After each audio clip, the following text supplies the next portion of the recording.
नमस्कार। Justice delayed is justice denied, यानी न्याय की देरी भी एक तरीके का अन्याय है। लेकिन कई बार कुछ ऐसे केस हो जाते हैं जिसमें भले ही न्याय देर से मिले, वो हमारी न्याय व्यवस्था में आस्था को मजबूत करता है। ऐसा ही एक केस हुआ राजस्थान में। जी हाँ, कल यानी 22 तारीख को मथुरा के एक कोर्ट ने एक फैसला दिया जिसमें 11 पुलिस वालों को, जिसमें कि एक डीएसपी लेवल के पुलिस ऑफिसर थे, उनको उम्र कैद की सजा सुनाई। ये केस राजस्थान का है, लेकिन क्योंकि राजस्थान का ही केस था और बहुत हाई प्रोफाइल केस था, इसको शिफ्ट कर दिया गया मथुरा में। राजस्थान के भरतपुर में एक राजा हुआ करते थे, राजा मान सिंह। राजा मान सिंह 1985 में एक इंडिपेंडेंट कैंडिडेट की तरह वहां से इलेक्शन लड़ रहे थे एमएलए का। लेकिन किसी लड़ाई झगड़े के बाबत वो गुस्से में निकले और जहां पे उस समय के chief minister Shivcharan Mathur rally हो रही थी, उस रैली में जा करके अपनी जीप फेर दी। और तो और उन्होंने उनके हेलीकॉप्टर में भी अपनी जीप जा करके भेड़ दी।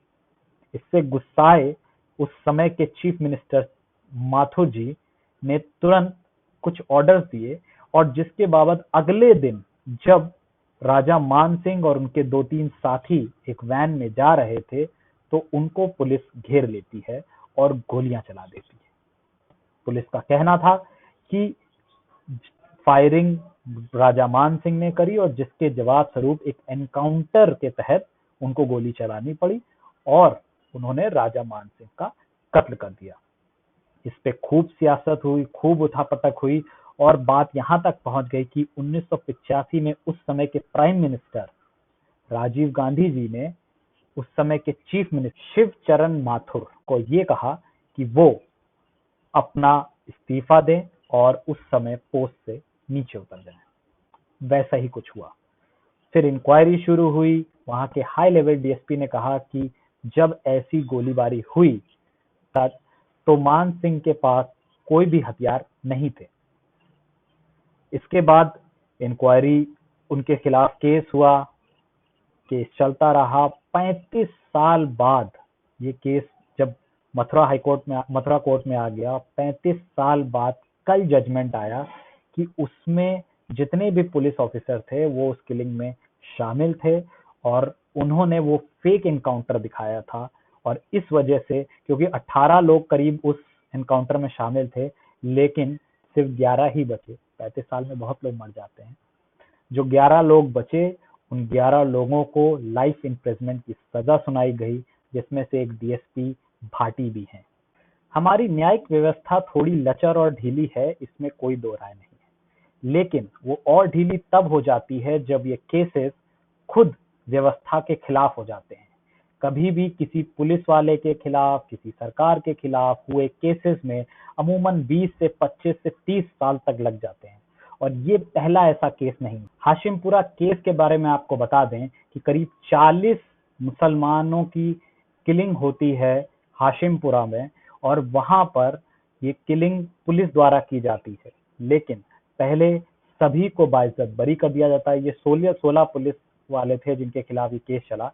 पहले इन सबको बरी कर दिया जाता है और जब ये मामला हाईकोर्ट में जाता है तो वहां से इस पर फैसला आता है और उन सबको लाइफ इम्प्रिजमेंट की सजा सुनाई जाती है। तो ऐसे मामलों में जस्टिस तभी देखा गया है जब जुडिशरी बहुत प्रोएक्टिवली इस पे काम करती है और वो खुद पूरा प्रयास लगाती है कि जस्टिस सर्व हो। जैसे कि हम बात कर रहे थे भरतपुर केस में, उस समय वो केस को राजस्थान पुलिस से उठा करके सीबीआई को दिया गया और कोर्ट भी बदली गई। राजस्थान से कोर्ट, जो जयपुर कोर्ट में पहले केस चल रहा था, उसको ट्रांसफर करके मथुरा में किया गया, ताकि कोई भी एविडेंसेस के साथ, कोई भी गवाहों के साथ छेड़छाड़ न कर सके। ऐसा ही एक केस उत्तर प्रदेश में चल रहा है, विकास दुबे मर्डर केस, जिसमें कि कहा जा रहा है कि जो एनकाउंटर हुआ विकास दुबे का पुलिस द्वारा, वो भी संदिग्ध है। इसके बाबत एक एप्लीकेशन सुप्रीम कोर्ट में फाइल भी की गई। सुप्रीम कोर्ट ने एक कमिटी भी बनाई है जिसमें एक रिटायर्ड सुप्रीम कोर्ट जज श्री बी एस चौहान ये अभी लॉ कमीशन को भी हेड कर रहे हैं, 21 लॉ कमीशन को हेड कर रहे थे। इनको रिस्पॉन्सिबिलिटी दी है कि वो पूरी ये जो इनकाउंटर, विकास दुबे इनकाउंटर हुआ है, इसकी जांच करेंगे कि वाकई ये ठीक इनकाउंटर था जो पुलिस द्वारा किया गया, या इसमें पुलिस के द्वारा एक फेक इनकाउंटर किया गया। इसके साथ इनको असिस्ट करेंगे, इनको हेल्प करेंगे यूपी कैडर के पूर्व डीजीपी के एल गुप्ता जी के बारे में बता दें कि ये काफी ईमानदार और बहुत तेज तर्रार आईपीएस ऑफिसर माने जाते हैं अपने समय के।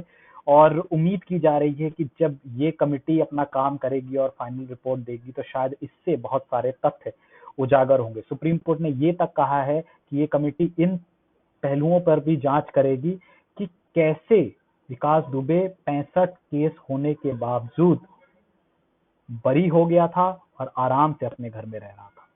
इस इन कई बातों से मोटा मोटी हमें यही समझ में आता है कि न्याय व्यवस्था पर यहाँ का पर बहुत कुछ टिका हुआ है, हमारी जुडिशरी पर बहुत कुछ है। और अगर उन्होंने डोर अपने हाथों में मजबूती से नहीं ली तो शायद न्याय प्रक्रिया फिसलती ही दिखेगी। धन्यवाद। अगर आपको ये वीडियो अच्छा लगा हो तो इसे शेयर करें और चैनल को सब्सक्राइब करें।